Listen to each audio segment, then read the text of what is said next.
Without further ado, Dani Ruhf.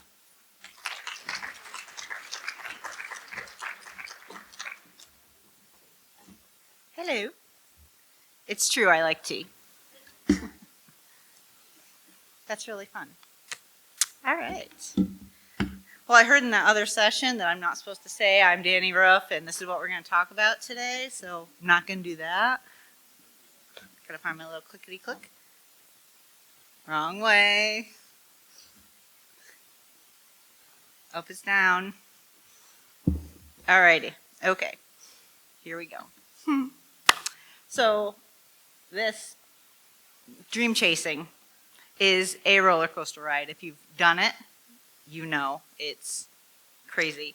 And turning your dreams into reality is a constant, non-stop ride on a roller coaster that has unspeakable highs and incredibly low lows. But it's absolutely worth the ride. So you're always going to feel so alive and alive. Always so alive. But so worth it. So today we're going to talk about how we can get on this roller coaster, we can build something absolutely bigger than ourselves, and we're going to have some tools and talk about the really reals, the really good reels, the really bad reels, and then what you need to accomplish your goals. So we're going to talk through a few stages: the grit, the grace, the growth, and I'm sure you're going to identify with a few of these. I'm sure you're going to identify with all of them. So here we go. Wrong way again. I'm going to get it. I'm going to get it. Don't worry. Have you ever, oh, it's down here too. Have you ever just seen somebody and thought, man, she just makes it happen? Like, no matter what someone's into, they just seem to pull it off. And you think to yourself, how in the world? Like, does she have a rich uncle somewhere or endless staff that are doing all the stuff with her kids and cleaning her house? It's got to be something like that. But I'm sure you've all come across those people and you're like, everything she touches just turns to gold and happens. But I'm going to tell you, she doesn't have a secret weapon. She might have a rich uncle, but I doubt it. She just does it. She doesn't have extra hours in the day, but she's made those really hard decisions, what things to pass up, what things to stick with, and those hard, brave decisions are what gets her and you to where they need to be. So for me, my superpower, I have a couple that I've identified, is number one, not doing things that I don't want to do. And I know that sounds probably like a blessing. You know, you have to do things you don't want to do. But leaning into the things that really give you a sense of peace and passion and excitement, and just the things that you're naturally good at, because you could spend endless amounts of time on things that you're not good at to try and be better, and you're going to hate every second of it. But if you lean into those things that you know are so great for you, you're going to leaps and bounds go further.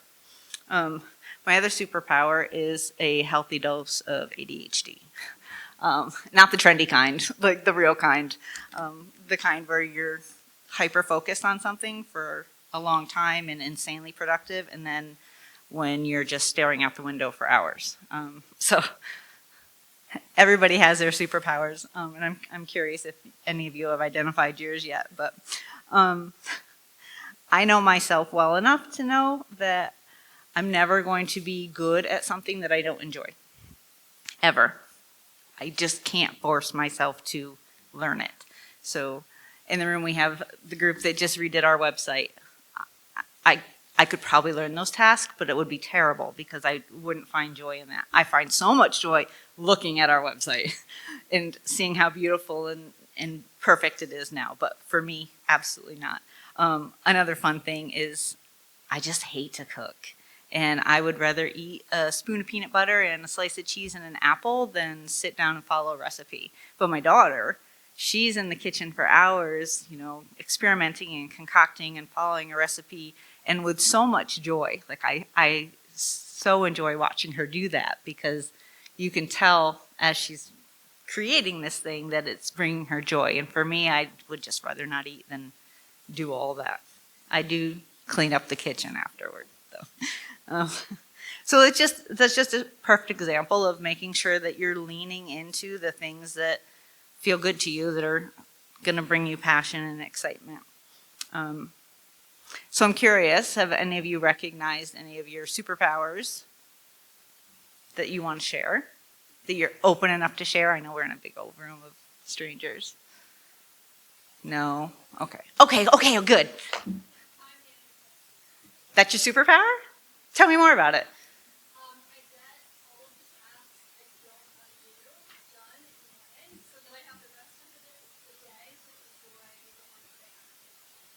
Ooh, yes. I think there was a book on that, like Eat That Frog, I believe, was that, where you like do the tasks that aren't going to be the most fun first. That's a good plan. I save those till the very end because that's how it works for me. Because if I don't find joy in them, but I still have to complete them, I need the time crunch to spur me into action because I can't get the passion, exciting piece out of it. So I'm glad that you found what works for you. Make sure you lean into that. That's the power. Okay, here I go. I did it. Okay, so dreaming absolutely is not weak. You know, you'll hear people talk about, oh, she's got her head in the clouds, or her head in the clouds, or, you know, she's just a dreamer. It's not weak to dream. It's so powerful to dream. And you're not weak if you do dream, because it takes a lot of work. It takes a lot of work to think it through, and it takes a lot of work to bring it to fruition. It's not childish at all, and it takes so much guts.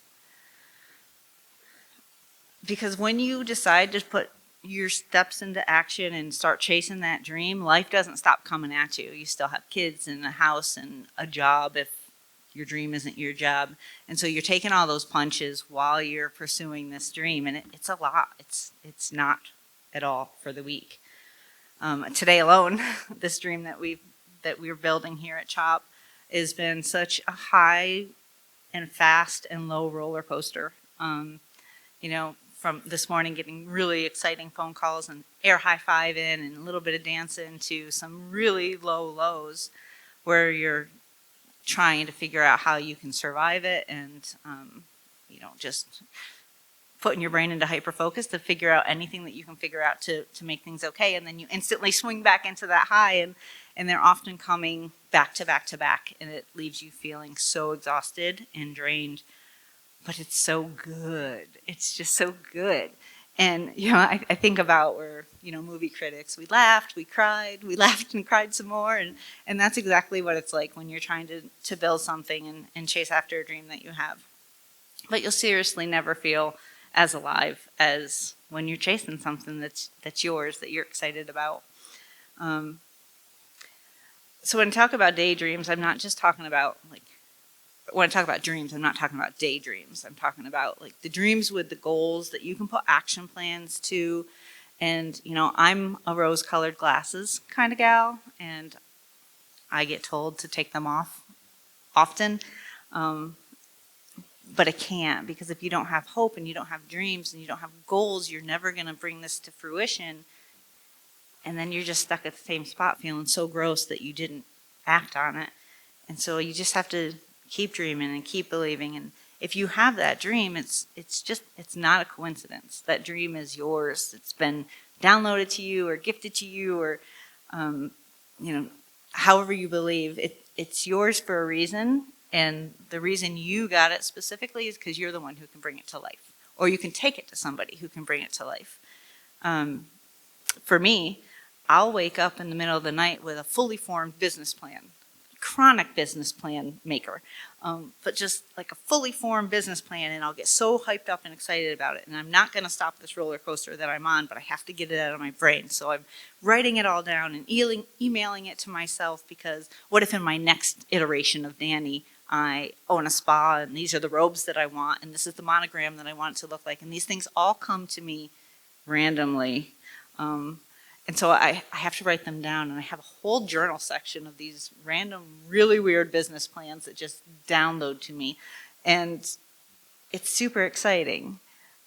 And I'm sure that if you have dreams and you're a dream chaser or dream weaver, that's my title at another nonprofit board that I'm on, you get these ideas too. And it's so important that you take those ideas and then act on them, put action steps behind them and step towards them. Okay. So, what gets in the way? This is the really reals of it, right? Think about what's getting in the way. Like your specific way. I want you to really think about it. Write it down, make a mental note, because we're going to talk about it in a little bit later. But just thinking about what's really, truly in your way right now. Got it? It might be your job. It might be your kids are little. It might be finances. It might be fear. It might be guilt that you're taking time away from your family or other things that you need to do. It might be the opinions of people. What are they going to think? How are they going to react if I chase this? Are they going to think I'm silly? Are they going to think I'm not good enough? You know, all the things that we tell ourselves. Is it the actual size of the dream itself because it's not attainable or achievable or even have an end in sight? So the work that we do at Chop Out Hunger, I want to brand properly. The work that we do, there's no end in sight. So it's, can we accomplish it? What does the next step of accomplishment look like? But you need to call out what those barriers are, because until you specifically call them out, you can't even start to formulate a plan to work past them. You have to know, okay, this is what's bothering me right now. For me, it's the fear of failing publicly. Everyone's going to think I'm an absolute failure. Joke, never should have done this. What was she thinking? But until you address that and think about it and then move past it, you're always going to be trapped in that little thing. And then sometimes for me, it's just plain exhaustion. There's so much life and there's so much up and down, and the world right now is something. And there's just never an end to it. Never a time where you can step out of it. So recognizing what those pieces are and then making an action plan to move past them is so important. But if you don't, again, you're just going to be stuck thinking, what if I had? Where could we be now? What could we be accomplishing now? So that's why you really need to identify your blocks. And then you can get into the grit. This is the good stuff. This is the all-nighters. This is the up before the alarm clock because you're just so excited. This is the weekends. This is the saying no's because you want to say yes to your dream. This is the I'm not going to go do that because I really want to do this. It's the uncomfortable stage. It's the I'm going to pour everything I have into this, but it might not work, but it's probably gonna. And this is the part where you're building when no one's clapping and when you're wondering if it's going to take off and if it's just going to be stagnant or if it's going to be real or if it's going to be really real or if it's going to be, this is really real now. I remember when we got our first sign, hung it on our building, and I was like, oh man, we're really real now. We can't mess this up. It's real. Everybody knows our name. But grit is what gets you through when it's so hard and you don't know what's happening or if it's going to happen. Grit is what got me through the early days, and grit is what gets me through now because we're still in it. Like, I know we'll get to the other side sometime, but we're still in it, and you have to just be driving every day. And it purely is grit. For me specifically, it wasn't talent. Prior to this, I made toilet paper at Procter & Gamble, straight up on the factory line, making Charmin, 2-ply. You're welcome. It's the good stuff. But when my daughter came and said, you have to do something about hunger, I had to learn every piece because you can't really apply toilet paper making to a nonprofit building. Maybe you can, but learning all the pieces, the writing of the grants, the talking to funders, the sourcing of food, all the things that come with that.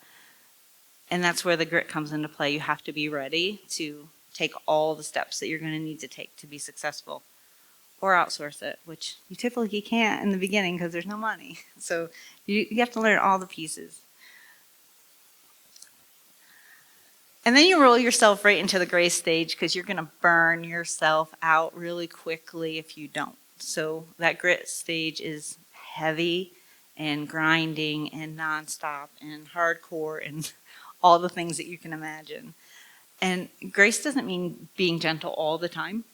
You don't just have to let people roll over you, but it's knowing when to rest. And this is really ironic that I'm sharing this part. But it's giving yourself permission to slow down when you need to. And I'm going to encourage you to slow down a little bit before you absolutely need to, because once you get to that point, it's really hard to get back. And it's a really tricky thing, too, for someone like me, someone who's always chasing the dopamine, because you learn that if you take your foot off the gas and that dopamine goes away, that there's something else shiny in the corner that's going to grab your attention. And so if you're someone who struggles superpowers with ADHD and you're using all your grit to make something happen, you're constantly wondering, okay, if I take my foot off the gas so I can breathe for a minute, am I going to be able to put my foot back on this gas pedal? And I know that's not something that's going to apply to everybody here, but if you do, if this is something that you deal with, then that is something to be very, very mindful of. And things that I've said out loud to people. Because it's scary. What if I can't put the gas back down? What if I take too much of a break and this isn't the new shiny object anymore?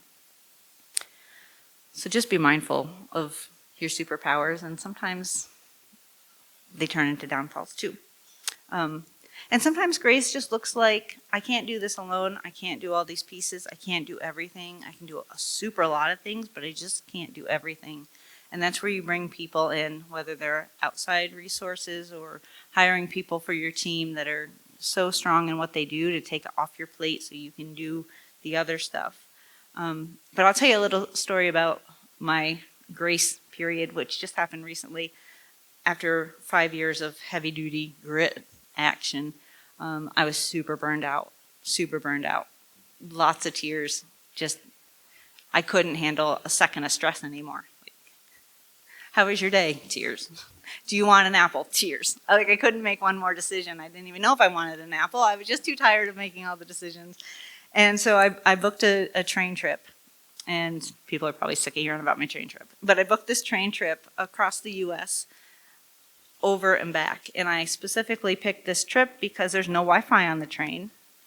And we're also traveling through the nothingness of the United States. And so nobody could reach me at all for anything. And it was the most magical 8 days of my life. There were 3 things on the menu, so I only had to decide between 3 things to eat every day. So simple. No Wi-Fi, no internet, no TV, nothing. Just staring out the window at the beautiful country. And I didn't take any work, and I didn't take any workbooks, and I didn't do anything except for just stare and breathe and be. And it was the most incredible visionary time, because you just don't get any of that ever. And I came back feeling so good and strong and rejuvenated and ready to take on the next 5 years of grit. So I know that a train trip is a luxury, and stepping away from your family or your business for 8 days is also a luxury. But make sure you're taking care of yourself, whether it's little increments or big chunks of time like that. And then the growth stage. So here we are, post-train trip, and we're ready to rock and roll. So this is where things get so real.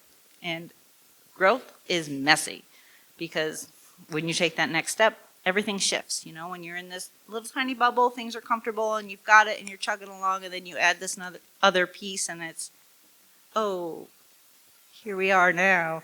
And, you know, it's not the cute little quotes on Instagram and the books about growth and the journaling. It's boundaries and cuts and saying no and building systems and building solid systems that are duplicatable, the ones that you can do over again. It's those. It's cutting ties when the people around you aren't serving this next phase, And it's making sure that the people that you're tied to aren't anchors, that they're, lifting you up. They're maybe helium balloons lifting you up and not anchors dragging you down or holding you in place. The growth is fun. But you can't grow and cling on to everything, and I'm learning that and handing pieces off and more pieces off, the ones that I don't like specifically. So I don't have to do them first thing in the morning, so I can get to the fun stuff. Because you just can't do it all. And I know that there's this whole big thing where you can have it all. You can have it all, but you can't. You really, really can't.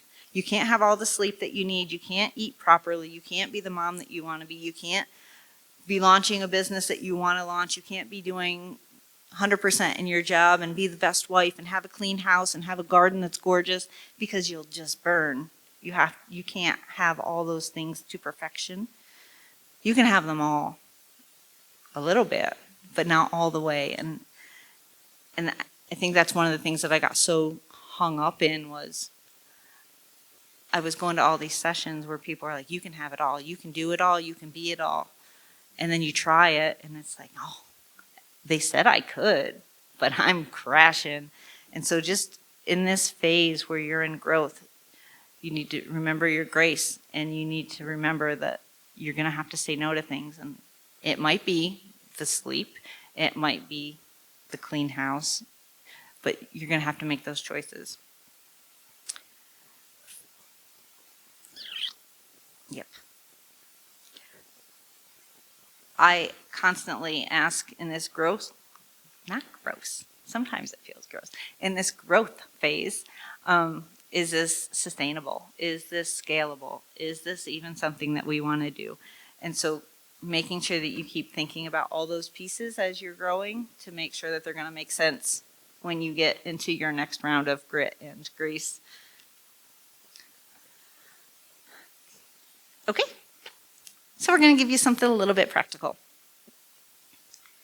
And then we're going to break up. And we're not going to break up. We're going to break up into little groups. And then we'll talk amongst ourselves. So some quick tips for you. Start before you're ready, because you're never going to be ready. The time's never going to be right. You're never going to have all your ducks in a row, all your circus animals under the tent, whatever the things are. Just, if you have an idea, dream it and do it. I think we had like a 3-week turnaround from the time this became an idea to the time we launched. It was insane. But what was the point of waiting? We knew kids were hungry. We knew what had to be done. So we just did it. I had the right partner in crime, partner in thrive, and we just jumped in and made it happen. If you are not that kind of person who wants to just jump out like that, break it down into the first 3 steps that you're going to need to do. What are the very first 3 things that you're going to have to make this happen? And you don't have to jump into your dream at full force. So, 6 years ago now, if someone would have told me we were going to be serving 50,000 kids a week, I would have just said, never mind, because it's a lot. But we jumped in with 45 kids. So jump in with a little bit and scale it, see how it feels, see what you need to learn. So break it down into the first 3 steps that you're going to need to get going. And then time block this like it's a doctor's appointment. For you, no, for your kids. Time block it like it's a doctor's appointment for your kids, because you're not going to skip that. I know we'll all bump ours, but make sure that you prioritize what you want to do with this. And then find one good accountability partner. And if you don't have one, I'll be that for you. But I know for me, even though I'm a super self-motivator, I need someone to check in on me and be like, did you do what you said you were going to do today? Because it's the same reason that you work with someone at the gym. You know what you need to do. But when you have to tell them that you didn't do it, that's the worst part. So having that accountability partner is super duper duper important. Choose what you're going to let go of, and then choose what's non-negotiable. So in a previous life, when I was doing something else, I had a non-negotiable. A big part of my job was on social media. And so I made the non-negotiable that I was going to interact with 100 of my followers every day. And so I did that, and I didn't go to bed until it happened, and my social media blew up because I was doing that non-negotiable every single day. So pick whatever that's going to be and just do it. Don't let yourself out of it, because this is your dream, this is your vision. You get to make the rules, but make sure that you're sticking to them. And then for me, this is a fun little trick for me. I like to set insane goals. Stupid, impossibly huge goals that would freak most people out. Like, they do. They freak people out. But then you break it down, right? So break down for a year, and then by quarter, and then by month, and then by week, and then by day. Break it down by hour if you need to. But here's a little example. Say you need to make 10,400 phone calls. Nice random number. 10,400 phone calls to donors, right? That's ridiculous if I told you had to do that this year. But then you break it down. And if you make one call every 15 minutes, set a timer at the top of your 15 minutes, make your 1-minute phone call, and then the other 14 minutes do your work. At the end of your year, you'll have made 10,400 calls, and it doesn't feel so hard when you break it down, break it down, break it down, break it down. So you'd be making 260 calls a day, which sounds like an awful lot. Except for when you go back to every 15 minutes, set a timer, you're going to make your phone call, then you're going to set it down, and you're going to go on your very busy day. But that's how I like to do it. If you're a big goal setter, just break it down, break it down, break it down until it's doable. Because if you look at the big number, you're just going to freak yourself out. Like, there's no way I can make 10,400 phone calls this year. But you can. You just break it down into bite-sized pieces. Okay, we're going to do a little challenge. Now, I want you to pair up 2s and 3s, maybe. We don't have a ton of time left. I got your notice. I got your notice. Okay, so I don't know that we'll even have too much time to check back in, but I want you to pair up at minimum. And I want you to think about and talk to your partner about what your dream is. And also, I'd love it if you would share it in the app. I think I'm the only one that can see it. So if you want to share it directly to me, I'd love to hear what your dreams are and hold you accountable to them. But tell your partner what your dream is, what your barriers are, and what your goals are. And if we do have time, then go ahead and break down those goals into bite-sized pieces, and then we'll pop back and share them. Yeah, we have about 4 minutes left. So you can message Dani those goals in the app. So fast. You're going to do this so fast. But So yes. fast. Quick So like take bunny. 4 minutes. Take maybe 2 minutes. Yeah, break it and down. then we'll do a quick Q&A with Dani. I love that we have a room full of dreamers. So let me quick get your attention because we do need to wrap up today's session. But I know you're all sitting next to someone that you feel comfortable sharing your dreams with, which is awesome. So hopefully that person will continue to be your accountability partner. And you'll be able to continue to share how you plan to grow that dream. There's a question for Dani in the app, and it says, what part of your journey from idea to reality surprised you the most? The part that has surprised me the most is how high the highs are and how low the lows are and how fast they go past each other. Like it's day-to-day roller coaster.